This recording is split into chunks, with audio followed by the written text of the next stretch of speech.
মামলা তুলবি না তুই কস তোরে না মামলা তুলবি না তুই আমার ডাটা ট্রান্সফার কেন করবি তোর মোবাইলে তুই আমারে অজ্ঞান করে আমার মোবাইলকে ডাটা ট্রান্সফার কেন করবি তুই স্টুপিডের বাচ্চা জানোয়ারের বাচ্চা তোর বাসায় এনে প্রিন্স মামুনের মতো একজন সেলিব্রিটি যার তখনই 12 মিলিয়ন ফলোয়ার ছিল সোশ্যাল মিডিয়াতে তার কিন্তু আমার মতো বয়স্ক দেখতে খারাপ বা আগে বিয়ে হয়েছে বা সন্তান আছে এরকম কোনো মেয়ের পিছনে তার এফোর্ট দেওয়ার কিন্তু কোনো দরকার ছিল না। তার অনেক মেয়ে ছিল বাট সে আমাকে টার্গেট করেছিল বিকজ সে একটা সোশ্যাল একটা অবস্থানে উঠে আসতে চায় এবং শক্ত একটা খুঁটি যাতে পায় সেই জন্যই সে কিন্তু আমাকে টার্গেট করেছিল। আমি আসলে একটা কথা সবসময় বলি যে যারা প্রতারক তারা দেখতে যেমন সুন্দর হয় তাদের কথাবার্তাও খুব কনভিন্সিং হয়, তারা জায়গা বুঝে অবস্থান বুঝে সময় বুঝে তাদের কথার ধরনও পাল্টে ফেলে। সে যেমন আদালত প্রাঙ্গণে যে সে তখন খুব গরিব হয়ে যায়, সে তখন ক্ষমতাহীন হয়ে যায়, সে তখন ছোট মানুষ হয়ে যায়, আবার যখন দেখা যায় যে ইন রিয়েল লাইফে সে কিন্তু অনেক রেসপন্সিবল, সে একটা ফ্যামিলি সামলাচ্ছে, সে টাকা পয়সা ইনকাম করছে, সে ব্যবসা বাণিজ্য দিচ্ছে। তো আমি আজকে এমন কিছু জিনিস বলবো যেটা আমি আসলে কখনো ভাবিনি যে ক্যামেরার সামনে আমি আসলে এগুলো প্রকাশ করব।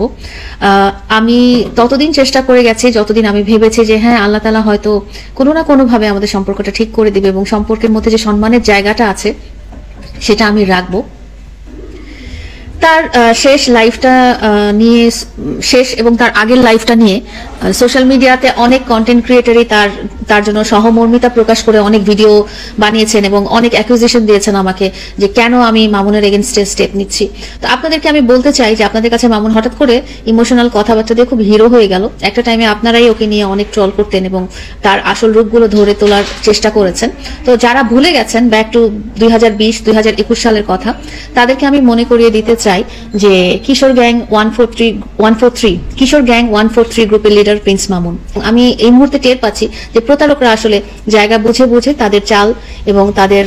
কথাবার্তা তাদের অ্যাক্টিভিটিস পরিবর্তন করে। ওই সময় তার একটা বছর সে আমার পিছে ঘুরেছে। প্রিন্স মামুনের মতো একজন সেলিব্রিটি যার তখনই 12 মিলিয়ন ফলোয়ার ছিল সোশ্যাল মিডিয়াতে তার কিন্তু আমার মতো বয়স্ক দেখতে খারাপ বা আগে বিয়ে হয়েছে বা সন্তান আছে এরকম কোনো মেয়ের পিছনে তার এফোর্ট দেওয়ার কিন্তু কোনো দরকার ছিল না। তার অনেক মেয়ে ছিল বাট সে আমাকে টার্গেট করেছিল বিকজ সে একটা সোশ্যাল একটা অবস্থানে উঠে আসতে চায় এবং শক্ত একটা খুঁটি যাতে পায় সেই জন্যই সে কিন্তু আমাকে টার্গেট করেছিল। তো আমি আপনাদেরকে বলতে চাই আপনারা যারা ভুলে গেছেন 2021 সালে শিশি মারুম নামের একজন টিকটকার ছিল যে একটা মেয়ে ফ্যানকে ময়মনসিংহ বা গাজীপুর থেকে ঢাকায় ডেকে এনে তখন টিকটকের উপর খুব নেগেটিভ একটা ইম্প্যাক্ট পড়েছিল। মামুনকে খুব গরিব অসহায় এবং তার ফ্যামিলিতে প্রতিবন্ধী ভাই বোন এবং সে একমাত্র উপার্জনক্ষম এবং সে সুন্দর ড্যান্স করতে চায় এবং সে শাকিব খান হতে চায়। এইসব দেখে আমি আসলে খুব মায়ে পড়ে গিয়েছিলাম এবং আমি ভেবেছিলাম যে হ্যাঁ ঠিক আছে, সে যদি আমার সামাজিক অবস্থান বা অর্থনৈতিক অবস্থান তাকে কোনো একটা লিফট দিতে পারে, সে যদি একটা ভালো অবস্থানে যেতে পারে, সে যদি এডুকেটেড হতে পারে, সে যদি পড়ালেখা করে নিজের ক্যারিয়ারটা গড়ে নিতে পারে, সেই হিসেবেই কিন্তু আমি তাকে সাপোর্ট দিয়ে আসছিলাম এবং সাপোর্ট দেওয়ার মনোভাবটা কিন্তু আমার মধ্যে ছিল। তো আমি তাকে তার জায়গা থেকে এনে আমার অবস্থানে নিয়ে এসেছিলাম এবং তাকে পড়ালেখা করেছিলাম এবং তার যা যা দরকার একটা মানুষের এনআইডি কার্ড বলেন বা যেটা দরকার এডুকেশন কোয়ালিফিকেশন বলেন যতটুকু সাপোর্ট দরকার এবং তার মধ্যেও তার মনের অনেক কিছু ইচ্ছা ছিল, তার বাড়ি থাকবে গাড়ি থাকবে, তার গ্রামের বাড়ি হবে বা তার ফ্যামিলি স্ট্যাটাসটা ঠিক হয়ে যাবে, ফ্যামিলির সবাই খুব সলভেন্ট হয়ে যাবে, এসব ব্যাপারেও ফিনান্সিয়ালি কিন্তু আমি সাপোর্ট করেছি অ্যাজ এ লাইফ পার্টনার। তার সাথে আমার সম্পর্কটা যেহেতু এখনো একটা আইনি প্রসেসের মধ্যে চলছে, তো সম্পর্কটার কথা আমি এই মুহূর্তে ক্লিয়ার করে বলছি না। যখনই তদন্ত শেষ হবে বা যখনই একটা বিচার কার্য প্রক্রিয়া শেষ হবে তখনই আমি খুব ক্লিয়ারলি বলতে পারবো, কারণ তাহলেই আপনারা সত্যিটা জানতে পারবেন। তো আমি আসলে বলতে চাই যে প্রিন্স মামুন এবং প্রিন্স মামুনের মা এবং তার পরিবার আমাকে দাবার খুঁটি হিসেবে ব্যবহার করেছেন তাদের বিভিন্ন অপকর্ম ঢাকার জন্য। যেহেতু প্রিন্স মামুন আমার জীবনসঙ্গী, তো 2023 সাল থেকে কিন্তু আমি ওর সাথে ভিডিও করা শুরু করি। তো তখন থেকে আমি ওকে চেষ্টা করছিলাম যে সে যেন মিডিয়াতে আসে এবং এই অন্ধকার জগৎটা ছেড়ে চলে আসে এবং সেই তাকে সঙ্গ দেওয়ার জন্যই কিন্তু আমি তার পাশাপাশি তাকে ভিডিও করতাম, তার পাশাপাশি আমি আমার আইডিতেও ভিডিও ছাড়তাম যাতে সে উৎসাহিত হয়। আসলে তো